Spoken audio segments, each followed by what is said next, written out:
I think it's interesting to think about the idea that in the materialistic point of view and the neurophysiology and evolutionary idea, as well as in the spiritual area, that in both contexts the majority of people probably don't believe in self. So the materialistic brain contains consciousness, and that consciousness is simply a biological process, and there's no presence of a self, there's no presence of a soul or consciousness in terms of something quite distinct from the brain. And in, say, Advaita Non-Duality, I think most of the people think that there's pure consciousness that exists independent of the body-brain, and in that pure consciousness there is no self.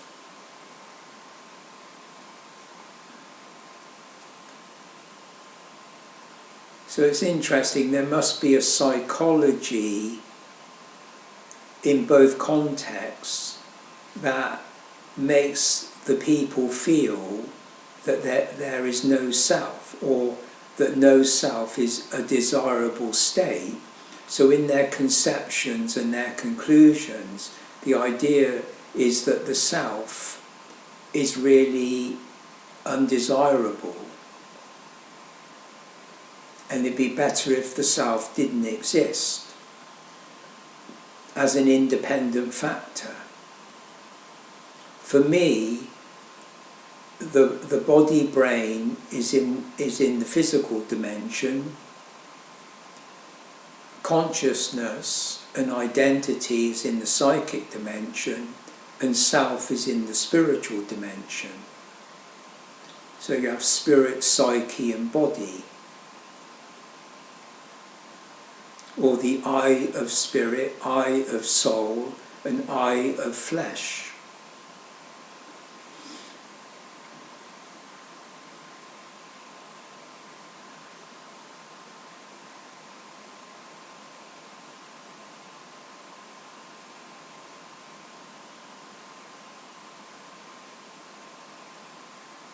What would it mean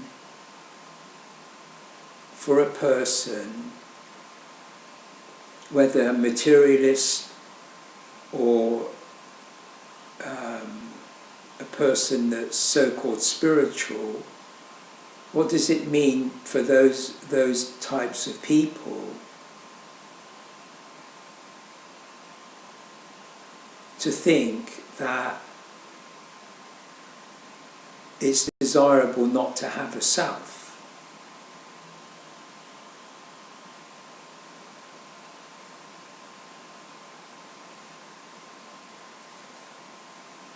I think you could say, theoretically, there's something you don't like about the self, or there's something you don't like about yourself, or there's something about the way self behaves that you don't like. You can say that self is responsible for all the problems in history.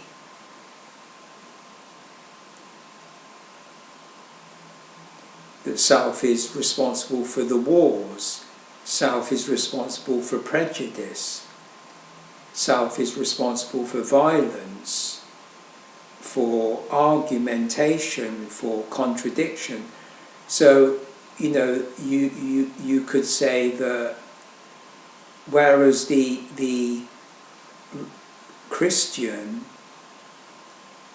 says there's something negative or evil or satanic within the human being that they call sin, and that sin is committed by the human being and maybe in line with the devil, as it were. So they're saying a similar thing, that the human self is the carrier of sin, is the carrier of disease, of evil. So the problem in the human condition is the human self that's not been redeemed, that hasn't been saved by the ideal icon of Christ, the ideal icon of God. So right there we have a good example of a European conditioning that might have given rise to the idea that the self is the problem of the human condition, and we would be better off without the self. And of course the Buddhists in general, in their idea of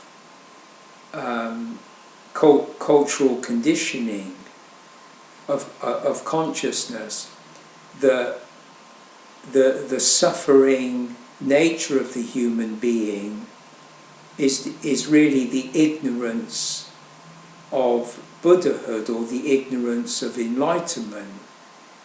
And to become enlightened, you have to negate yourself. So again, you're getting rid of the self. So I don't know the background to that in the Buddhist sense, but it seems to me that if the self is conceived of the cause of suffering in all of its ramifications within consciousness, which would include illness, disease, violence, destruction, deception. So I think pretty much East and West, whether you believe in Buddhism or you believe in materialism, I think the idea is the same.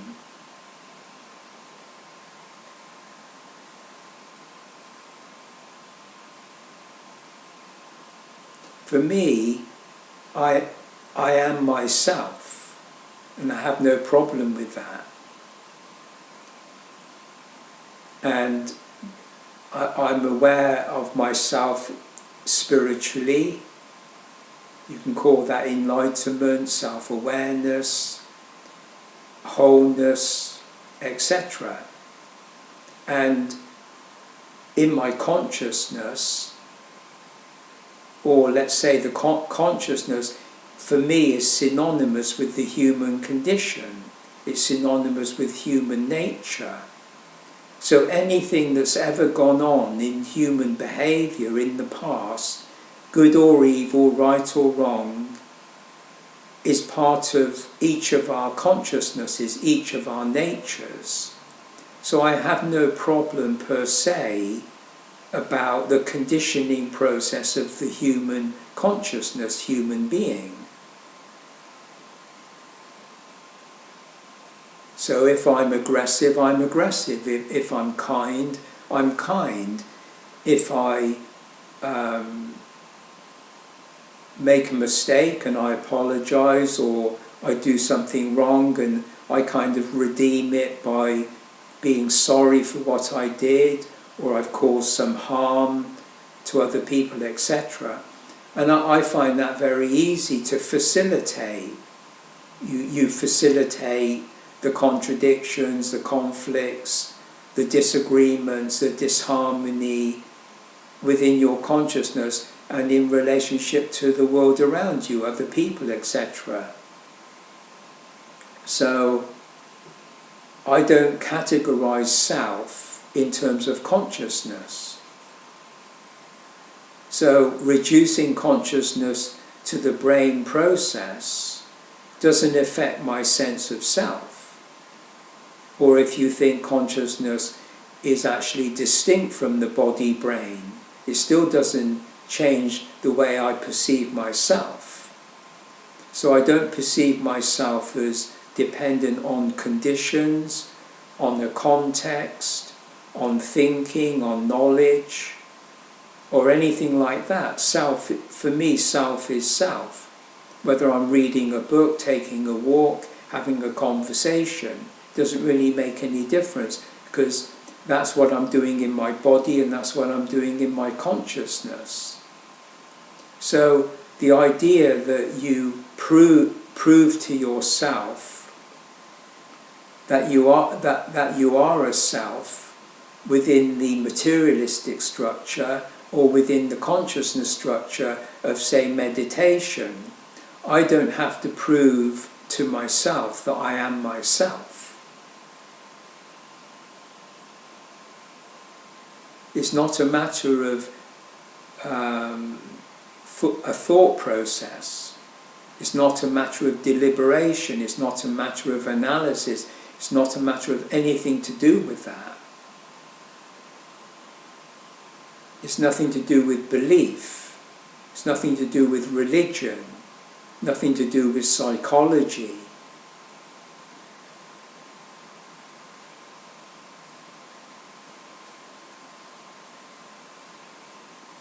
So you could say the non-self perspective is misanthropy, a kind of hatred of humanity. You could see it in that kind of light. And that would reflect a form of egotism, or an ego ideal, where you're inflating your self-image in terms of self-importance. So you could say the standpoint of the anti-self is actually egotism. That's how I might look at it.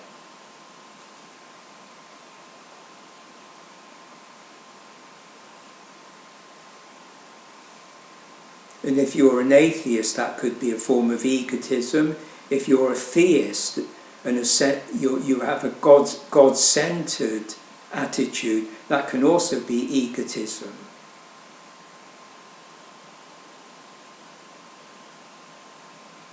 So in a sense, from both sides, you're inflating your ego with self-importance, because that gives you power to feel that you could either deny God or deny self. And if you reduce all other people to non-selves, then you're reducing other people to non-persons, so you're depersonalizing everybody else around you, and yet you're giving emphasis to your own egotistic sense of self and person.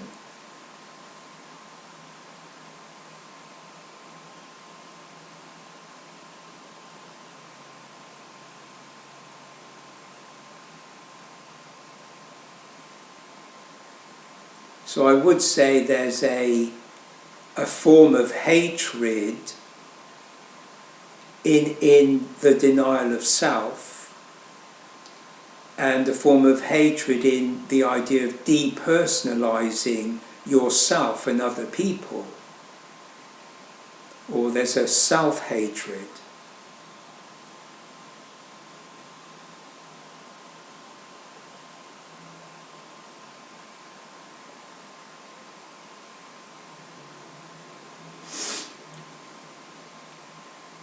So in a way, you're getting something out of it for yourself, to play the game of self-denial.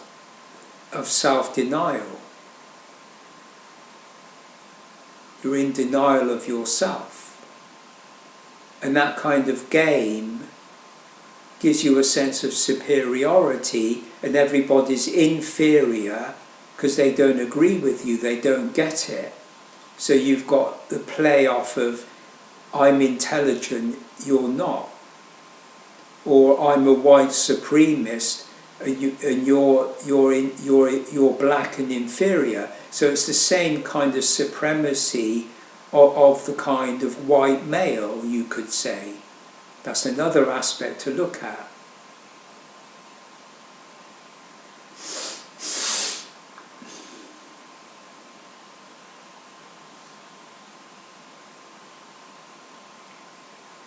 And also some people, they enjoy being quite obnoxious.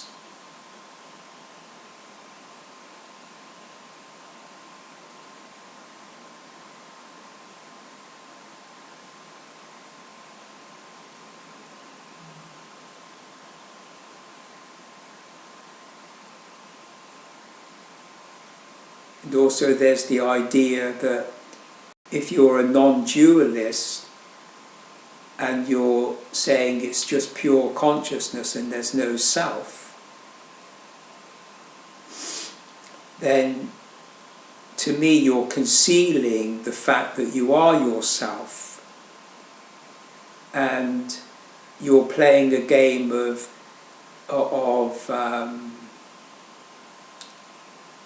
wanting other people to come to you, to follow you, to give you money so that you can reveal to them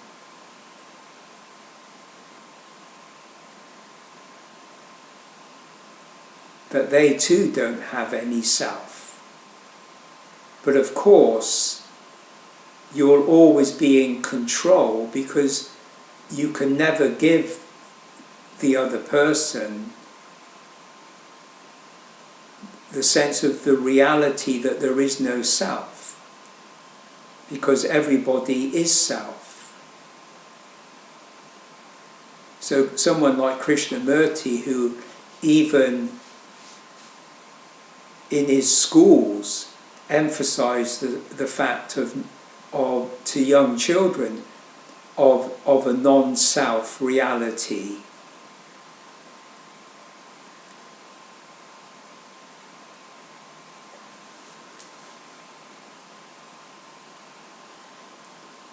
And he definitely had a problem with his past. He wanted to get rid of his past because there were very shady things in his past, very corrupt things, things to do with being manipulated by other people, being more or less ignored and denied by his family. So his whole history of relationship to the world around him, to the people in his life, was a kind of abuse. And he even, in his conversations, he would always make sure that he didn't refer to himself as I. So he would say that his identity has been wiped away, that he has no self, he has no identity, has no personality, etc.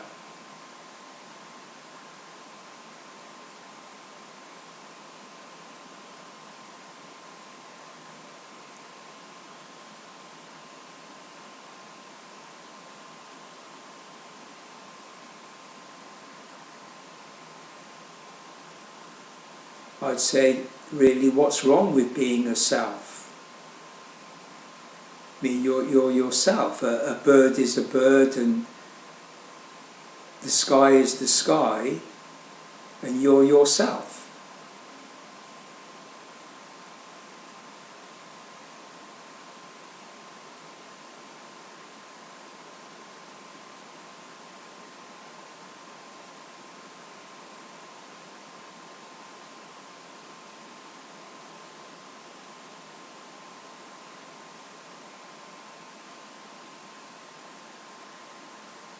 There's also the element of, as I've said, of having a kind of superior knowledge. You know what the reality is as a materialist or as a spiritual person, as it were. You know, you have the secret key to solving the problem of the human condition. And people are quite willing to believe in Buddha or believe in Jesus or God as if there's a higher principle or a higher person, and they're quite willing to worship or submit themselves to a kind of superior being, which again is a lack of self-esteem, is a lack of integration, is a lack of confidence in yourself, of being at one with yourself. Because if you're not at one with yourself, then your whole philosophy will be based on fragmentation, dissociation, and depersonalization. So without that awareness of the oneness of yourself, without dependence on any condition, on consciousness, on body, on thought, if you don't have that sense of self as one, then all of the philosophical, scientific problems of self will arise.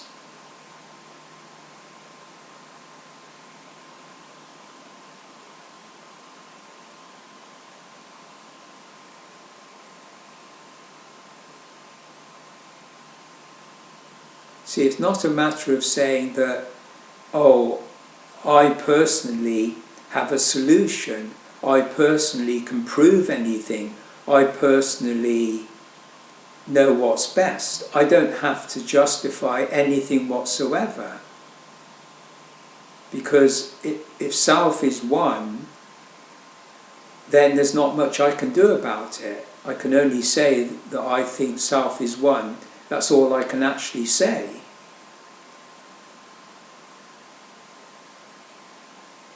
And I can't give you anything, I can't do anything for you. So it really doesn't matter. You know, I'm quite alone as an individual, and I'm quite all right with that.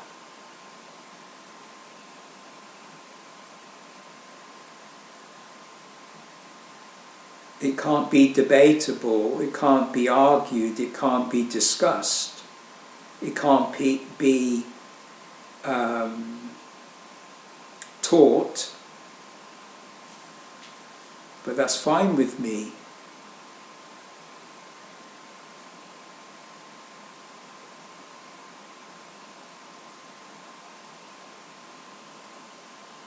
So when I grew up, there was just a sense of myself as being one, and the world around me was one. And there was a respect for nature, a respect for other people, a respect for culture, a respect for history. And that was just a very ordinary, everyday reality for all the people I knew. So I knew nothing about materialism, I knew nothing about spiritual things or religious things or anything.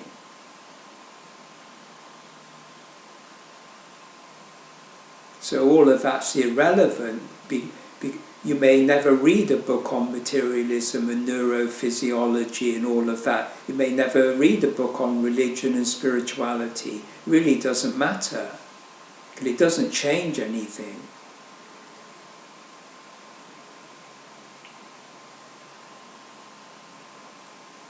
I mean, up until the age of 22, I was myself in the sense of that everybody else was their self.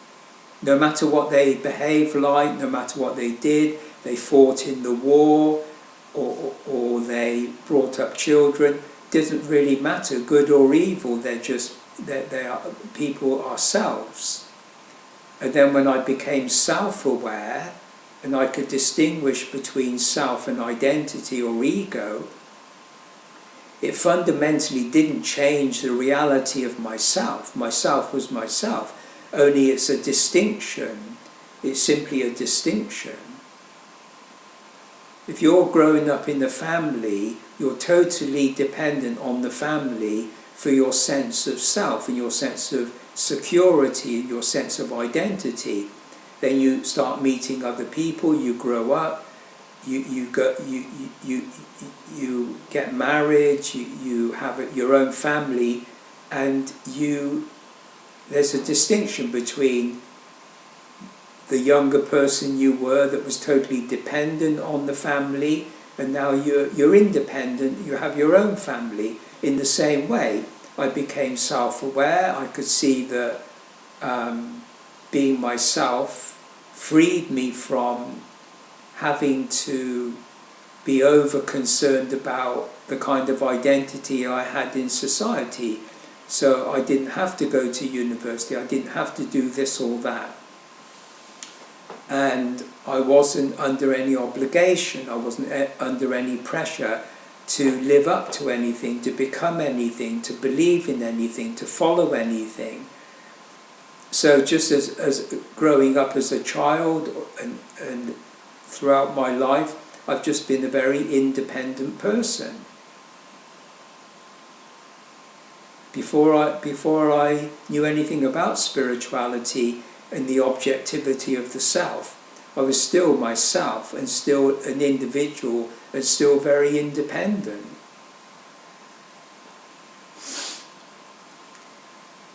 So if I hear people denying self, I don't have any opinion about that. I don't have any problem with that. Because people have the right to have their opinion.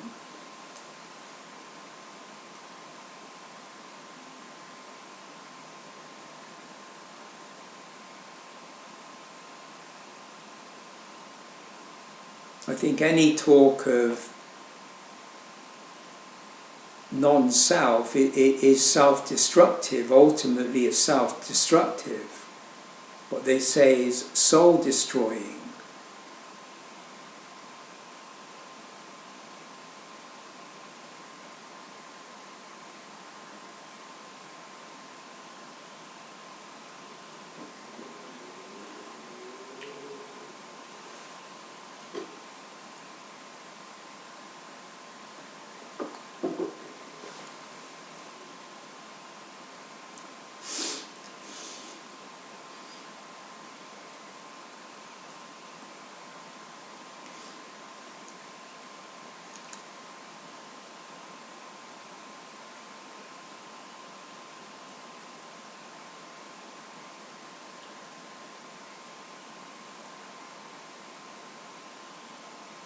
So if you think of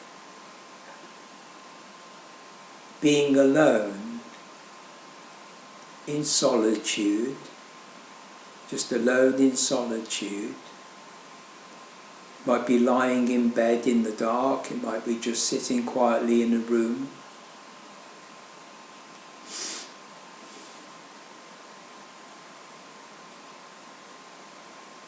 I think unless you can dwell in yourself, dwell in a objective sense of yourself, just to be yourself alone, to just be purely self-aware, where you're not caught up in your bodily sensations and you're not caught up in your thinking and consciousness, and that you can actually more or less silence the body and silence consciousness, and then the self is the self.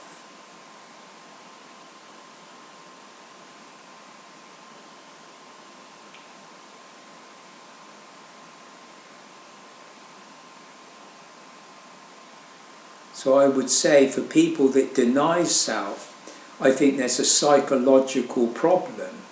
At some level, in those kind of people, there is definitely a psychological problem.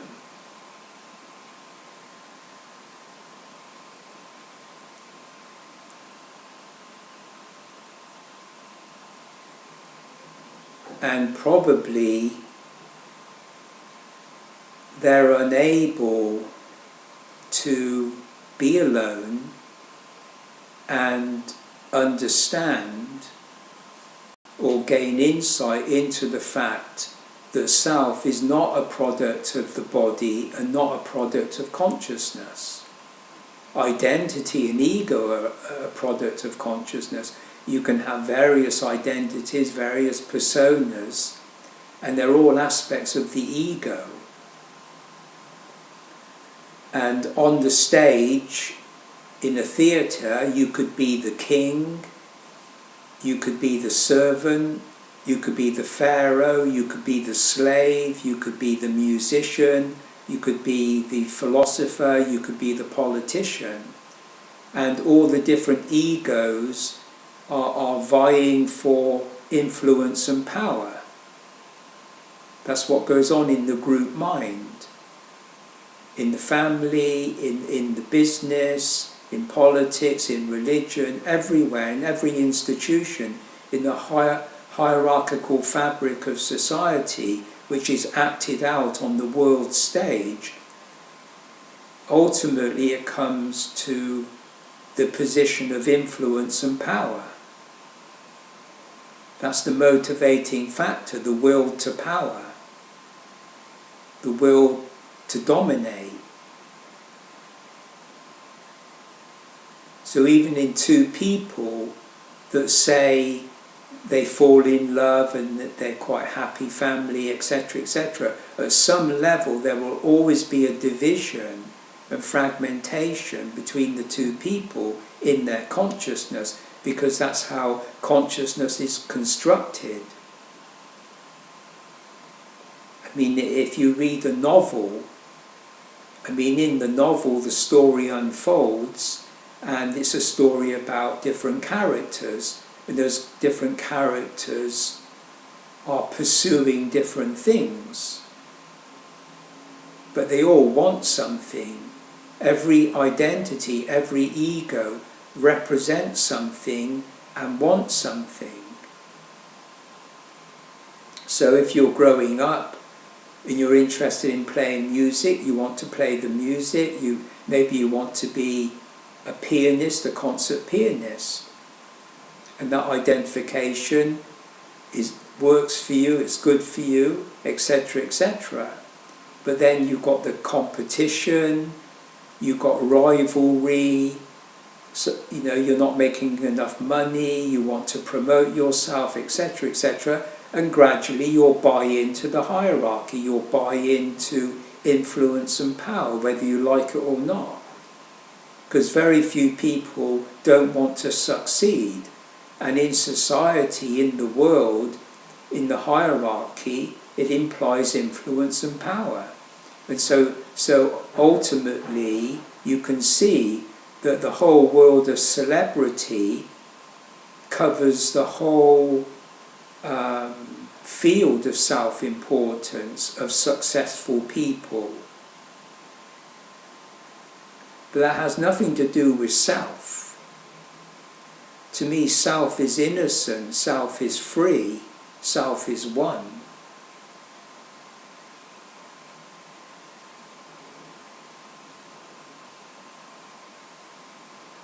So to me, materialists, humanists, atheists, theists,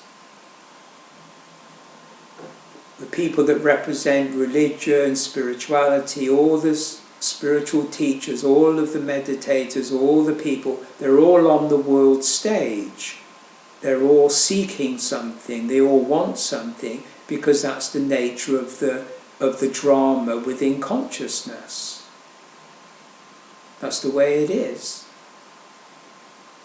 And I'm saying that self is one, and one is free, and one is an individual who's indivisible. That's it. You're not going anywhere, you're not seeking anything.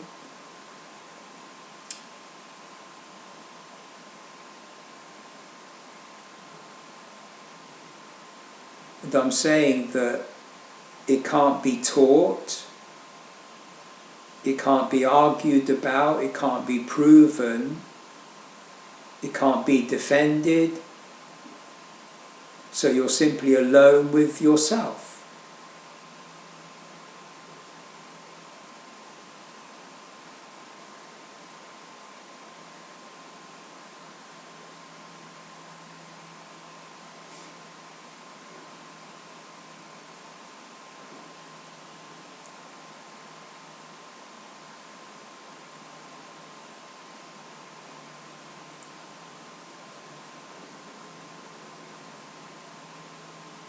See, atheism is without God.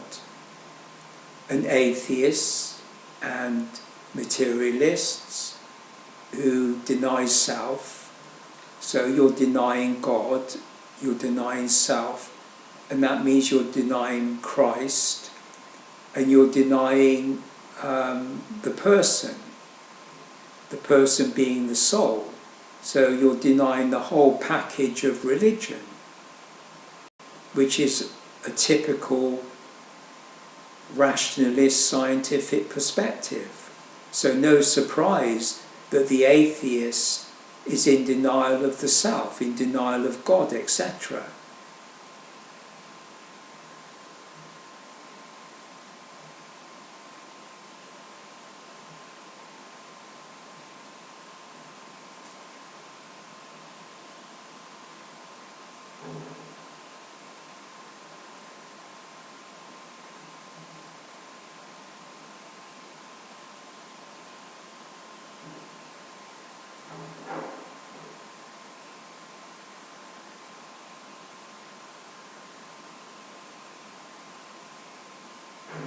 I mean, if you think of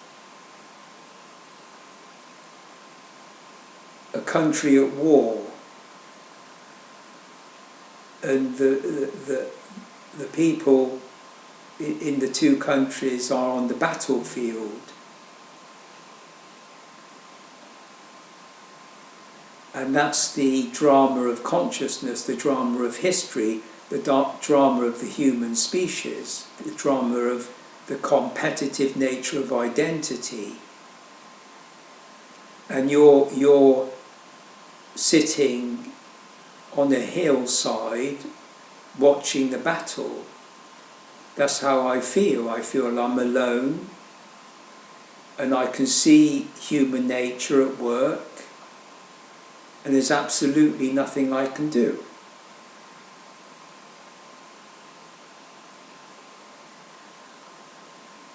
And you're just alone with your perception, you're alone with your understanding, you're alone with your sensitivity or awareness.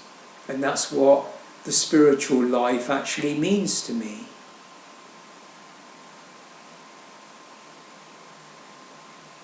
It's not a moral position, it's not a judgmental position, it's not any position at all.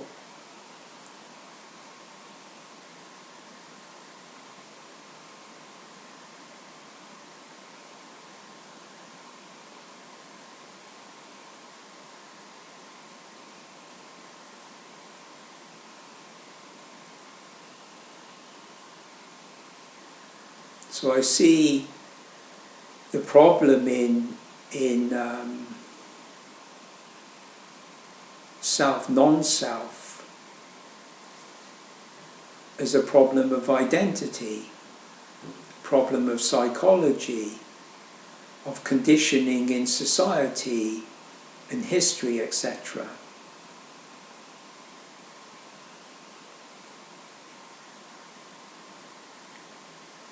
Of taking sides, of playing off against other people. And that's what you do in your thinking, in your thought, in your analysis, in your interpretation.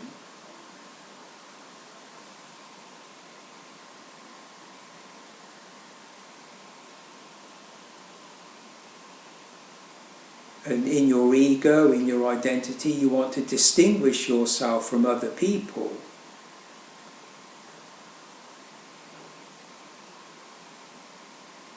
You want to prove yourself. And form a club. So there's a club of atheists, there's a club of theists, there's institutions, there's belief systems, power structures. Like-minded, birds of a feather flock together, but self is alone.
could also say that in the denial of self is a position of irresponsibility. As I say, depersonalization is an act of irresponsibility.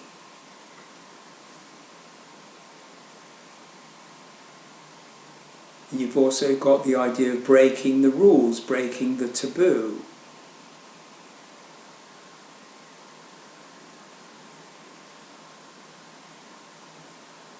Of being a renegade.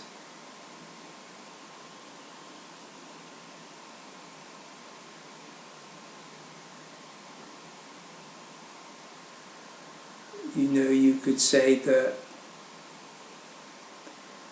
you know, I'm independent, I'm not dependent on self, I'm not dependent on this or that, which strengthens your ego or your self-image and maybe covers up a deep level of insecurity or a deep level of being hurt by other people, like Krishnamurti was obviously hurt over and over again throughout his life.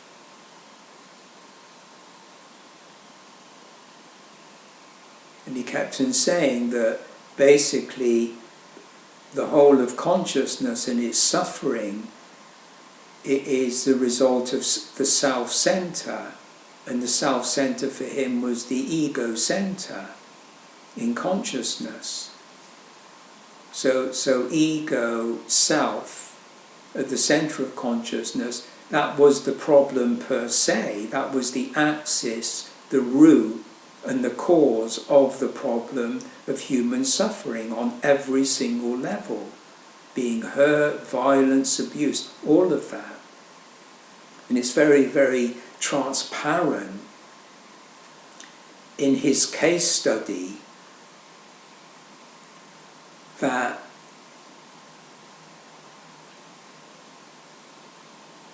he was a very hurt individual, a very damaged individual.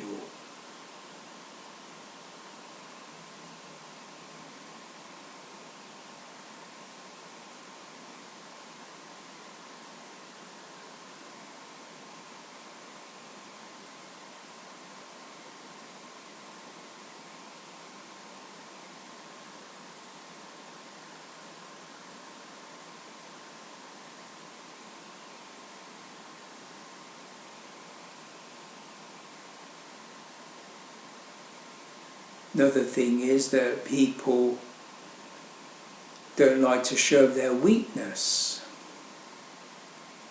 their uncertainty, their doubt.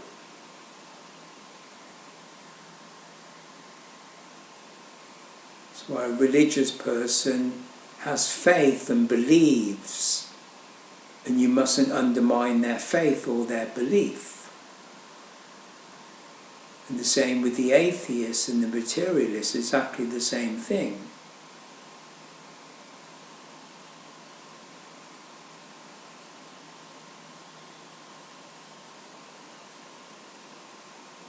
They need that opinion, they need that bias, they need that attitude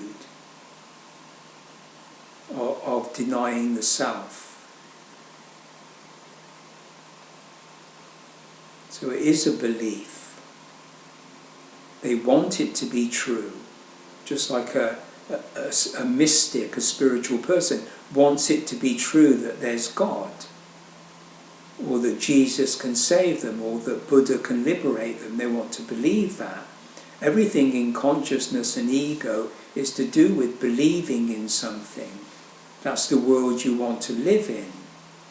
That's the reality you want to be true.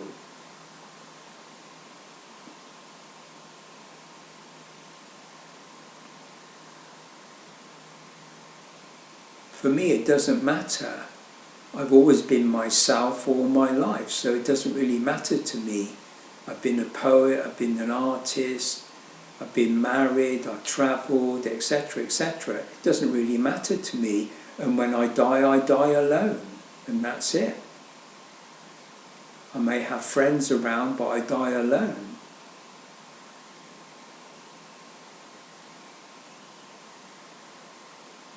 And if I don't survive death, I don't survive death. I don't have any belief.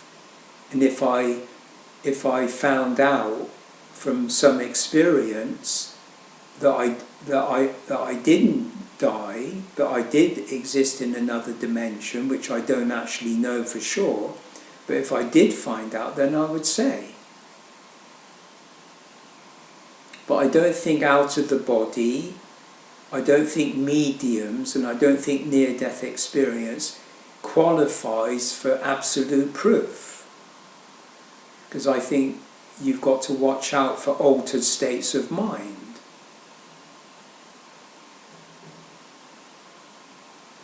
Or imaginary states of mind. But I think it probably is true that people that maybe do go into their psyche, like Carl Jung, I mean, he basically thought that we survive death in the psychic dimension. I don't know that to be absolutely true. I think he was more or less sure, but I don't think he was absolute about it. And certainly I'm not. But I think it's probably true that we do survive death. But it's not a belief, and I don't need to know that. If I die not knowing that, so be it. It doesn't make any difference to me, because I just live my life anyway.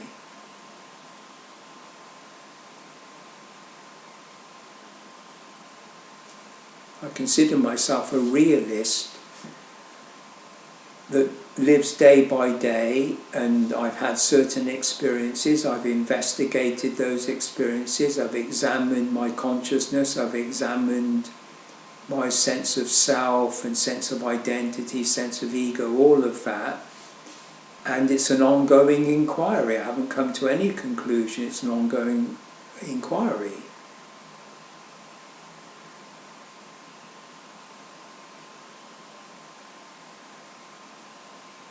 So when I talk about self, I'm saying what I feel to be true now. That's all. So I feel to be true now that I'm not sure whether we survive death. That's an example.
I think in consciousness and thought and knowledge, things are always inconclusive anyway.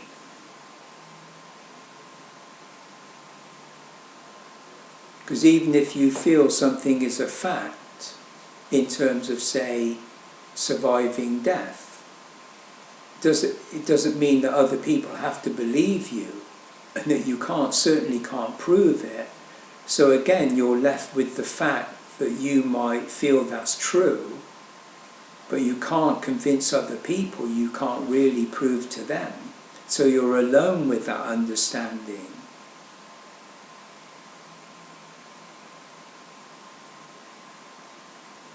And if you're aware of certain things and other people aren't, then you have to have the confidence, integrity and independence to stand alone. And that's true of anything in life.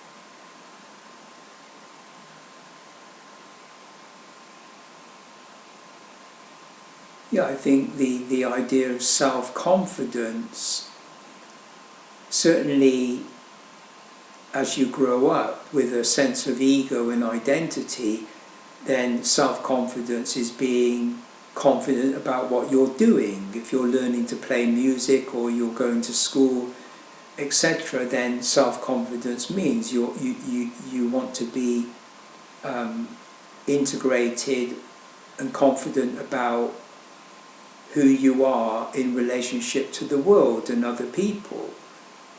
So it doesn't really apply to what I mean by self, but it is in one sense addressing the self within the person. So you could say each self knows itself and is, you might say,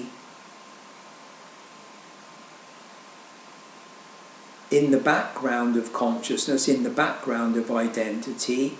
So you learn to play a musical instrument, you go to school, go to college, and you become a pianist, and you're very confident. And at the end of a concert you go home and you might feel psychologically quite different. You may feel insecure. You could be insecure. You're confident on the world stage. You're confident in your ego identity with other people. You're self-confident. But in a sense, there's also the aspect that you're not so confident, that you're insecure. So it shows you the fragility of the mask, of the persona. And that addresses the deeper problem that in consciousness, in the personality, in the persona, there's always disintegration. There's always association and dissociation. And that's why the spiritual tradition is about integration and wholeness, of being yourself and being one.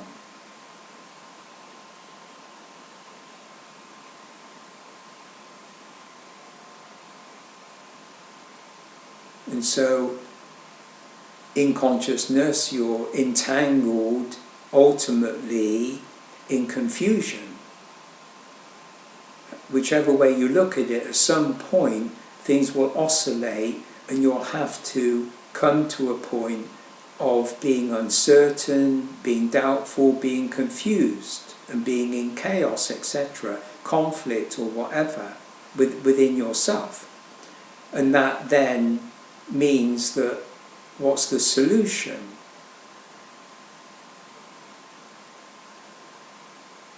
And yourself want to know if there's a problem in your consciousness, if there's a problem with your identity, if you have an understanding or insight into whatever you do, you end up in the same situation. And then you read spiritual books and they talk about self, they talk about independence, individuation, individuality, freedom, liberation, all of that. And then, you begin to seek that kind of freedom for yourself. But as long as you remain within consciousness, as long as you remain analysing, thinking, searching within that, for that kind of freedom of self, you'll never find it. However much you meditate, take psychedelics, go into altered states, etc. Because even if you think that being in the psyche, being in altered states, out of the body, near-death experience, yes, that might mean that when you die, you do go into your psyche. But in Tibetan Buddhism, that is one way of looking at it when you die. But if you're like Buddha, you can go into the spiritual dimension and be free of the conditioning of consciousness. and no amount of self-seeking will liberate you. So Buddha hypothetically was alone under the Bodhi tree and he was enlightened, but there's no sense of practicing anything, there's no sense of meditating on anything, there's no sense of doing anything. And I think that's symbolic. I don't think that's literally true, that he sat under a tree. But the tree would be the Earth's axis on a vertical level in line with the pole star, and you can call that the world tree. So he's sitting under the world tree. He's sitting on the earth under the world tree. And so in himself, in his room as it were, he no longer was reading books, he no longer practiced yogic disciplines, as the story goes, and he was probably just living his life, and maybe because of his discipline, because of his inclination, he could sit alone and be quiet in solitude, and for some reason he was enlightened. That's how I think it took place. I know for myself that it was spontaneous. I'd never read a religious book in my life, or any spiritual book, at the age of 22, and I had an enlightenment. I don't think it was like the Buddha. I didn't go into a transcendental level beyond the body, but it was more of an embodied sense of a sense of myself as being free. And for 50 years I've always sensed myself as being free.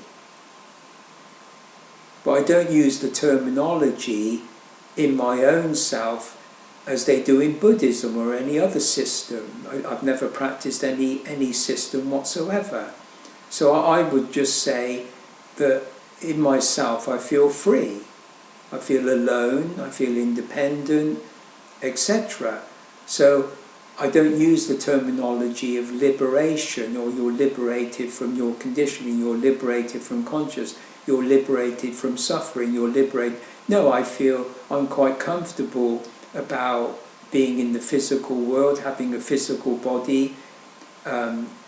Physical body will have problems, you'll get sick and you'll die, and your consciousness, you've got your behaviour, and you get things right, get things wrong, and and so forth and so on. And so I don't have a problem with the body or consciousness. And I don't have a problem with listening to people talking about atheism or materialism or meditation. I'm interested in the dialogue, I'm interested in learning about what other people think about. So that's part of my ongoing inquiry within my consciousness, because I haven't come to an absolute conclusion about life after death, about spiritual dimension, or even about the objective nature of self. I may be wrong, but I'm only presenting what I feel to be true. But there's nothing that's not open to inquiry, and I enjoy learning. I mean, if you ask me what is it I do each day, I would say each day I give attention and observation and consideration to my experience. And my experience really determines what I think about. So all my interest in mythology, religion, psychology, etc. is based on my experience.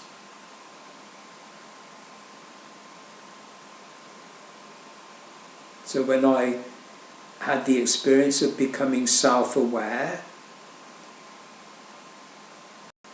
within a year I was reading books on spirituality, and it said that enlightenment is self-awareness. So I knew, I began to contextualize my experience, learned about spirituality, learned about the idea of transcendence or enlightenment, whatever, and that's what I've done from then on. That's been my field of interest. What is the nature of self? What's the nature of experience? What's the nature of the whole category of religious, spiritual, psychological, mystical experience. So everything I've researched is based on my experience. And that's why I consider myself a realist. I'm not an idealist that believes in anything, or I don't want the world to be perfect. I don't have an ideal of human nature, an ideal of society, or anything like that, politically or in any other way. So no, I live day to day. I'm a realist. I'm very, very interested in observing the world, and I've never practiced meditation, and I've never, as a child, I never lived in my fantasy. I wouldn't say I'm a particularly imaginative person that lives in my imagination or anything like that. So I take experience seriously, and from that experience I come to certain conclusions, and I continue to learn about that field of interest. So when I listen to materialists or I listen to non-dualists, I give equal attention, because I don't have a final conclusion. As I say, I may die and that might be it. Maybe you just die. Maybe you do, maybe you don't.